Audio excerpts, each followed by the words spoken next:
जय जगन्नाथ। आज रेसिपीटी हूँ restaurant style veg hakka noodles.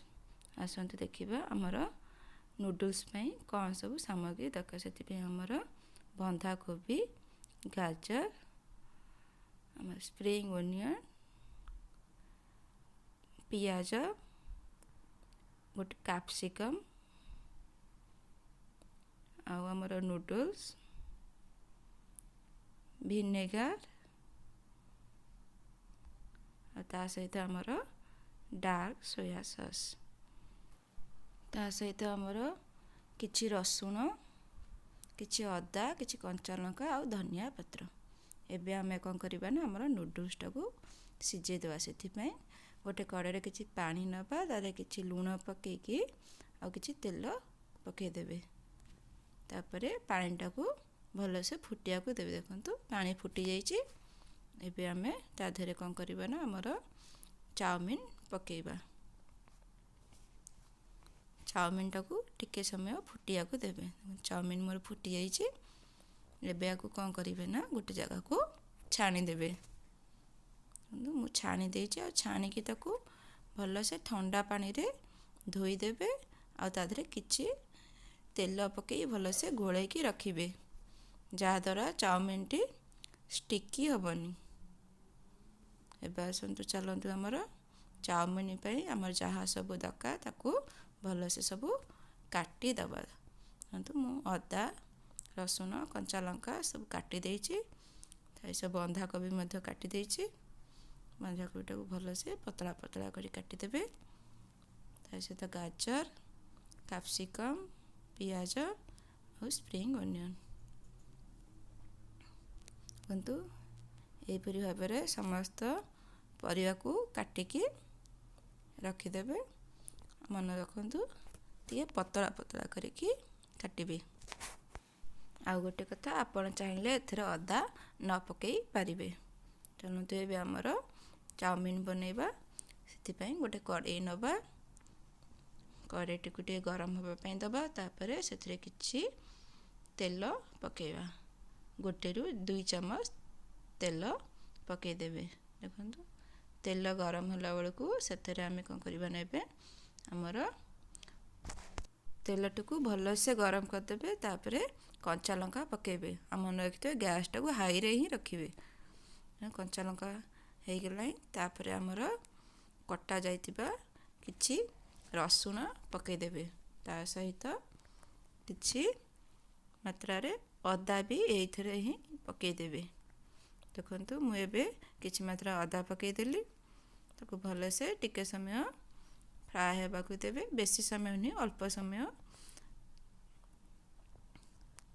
देखंतु एबे मोर हे जाइछि। आपरे हमर पियाज कट्टा पकेई देबे।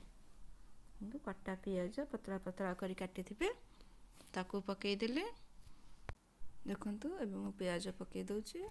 आको पियाज को टिके समय भल टिके समय भाजी देबे।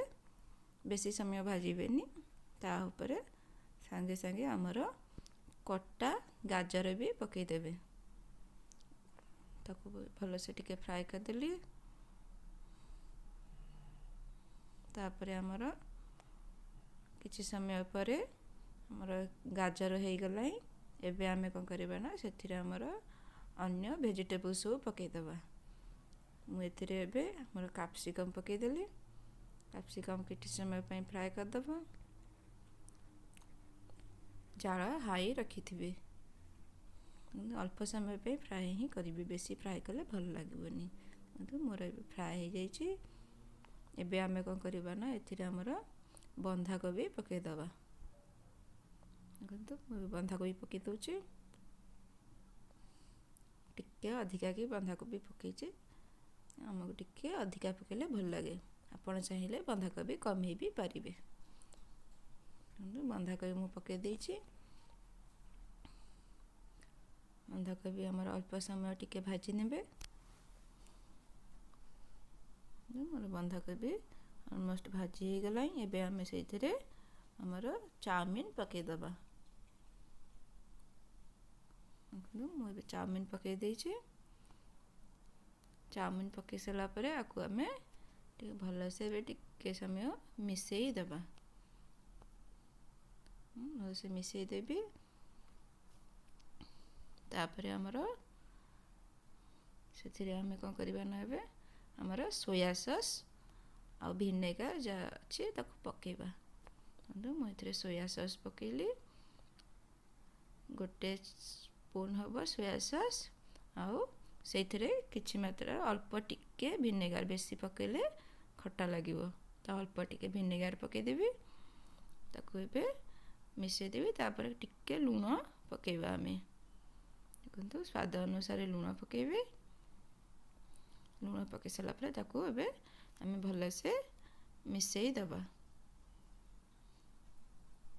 ଏଥିରେ ଆଉ କୌଣସି ସସ୍ ପକାଇବେନି, ଟମାଟୋ ସସ୍, ଚିଲି ସସ୍ କୌଣସି ସସ୍ ପକାଇବେନି।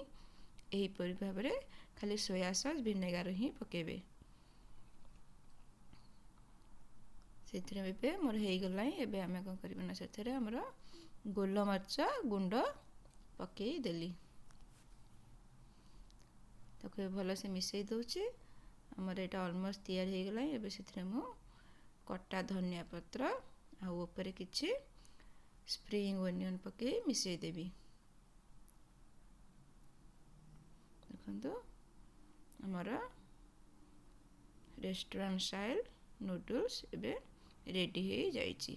ତାକୁ ଏମିତି ଗୋଟେ ପ୍ଲେଟ୍କୁ କାଢ଼ି ନେବି। ଦେଖନ୍ତୁ ଆମର ନୁଡଲ୍ସଟି କେତେ ସୁନ୍ଦର ଦେଖାହେଉଛି। ଆପଣ ଏହିପରି ଭାବରେ ବନେଇ ଘରେ ନିଶ୍ଚିନ୍ତ ଖାଆନ୍ତୁ। ଆଉ ଆପଣଙ୍କୁ ଯଦି ଭଲ ଲାଗିଛି ମୋ ରେସିପିଟି, ଆମ ଭିଡ଼ିଓଟି, ତ ଆପଣ ଲାଇକ୍, ସେୟାର ଆଣ୍ଡ ସବସ୍କ୍ରାଇବ୍ କରିବାକୁ ଜମାରୁ ଭୁଲିବେନି। ନିଶ୍ଚିନ୍ତ ଘରେ ଏହିପରି ଭାବରେ ଗୋଟେ ଥର